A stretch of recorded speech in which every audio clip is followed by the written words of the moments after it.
Calorie വളരെ കുറഞ്ഞ് fibre ധാരാളം അടങ്ങിയ ശരീരഭാരം കുറയ്ക്കാൻ സഹായിക്കുന്ന മത്തങ്ങ തോരൻ ഉണ്ടാക്കാം. 1 സ്പൂൺ മാത്രം വെളിച്ചെണ്ണ ചൂടാക്കി കടുക്, ഉഴുന്ന്, കടലപ്പരിപ്പ്, ജീരകം, മുളകും കൂടെ പൊട്ടിക്കാം.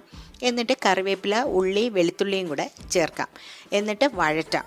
ഇതെല്ലാം കൂടെ വഴറ്റുമ്പോൾ തന്നെ നല്ല മണമാണ്. ഇനി 100 ഗ്രാം മത്തങ്ങ ചെറിയ സ്ക്വയർ പീസസായി മുറിച്ച് ചേർക്കാം. വൈറ്റമിൻ സി റിച്ചായ മത്തങ്ങ ദഹനത്തെയും സഹായിക്കും. പാകത്തിന് ഉപ്പ്, 1/4 സ്പൂൺ മഞ്ഞൾപ്പൊടി, എരിവിനനുസരിച്ച് മുളക് പൊടിയും കൂടെ ചേർത്ത് പൊടികളുടെ പച്ച മണം മാറുന്നവരെ വഴറ്റിയിട്ട് 1/4 കപ്പ് വെള്ളം ചേർത്ത് അടച്ചു വെച്ച് കുക്ക് ചെയ്യാം. 5 മിനിറ്റിനുള്ളിൽ മത്തങ്ങ വേവും. ഇനി 1/4 കപ്പ് തേങ്ങ കൂടെ ചേർക്കണം. എല്ലാം കൂടെ തട്ടിപ്പൊത്തി വീണ്ടും അടച്ചു വെച്ച് ലോ ഫ്ലെയിമിൽ സ്റ്റീം ചെയ്യാം.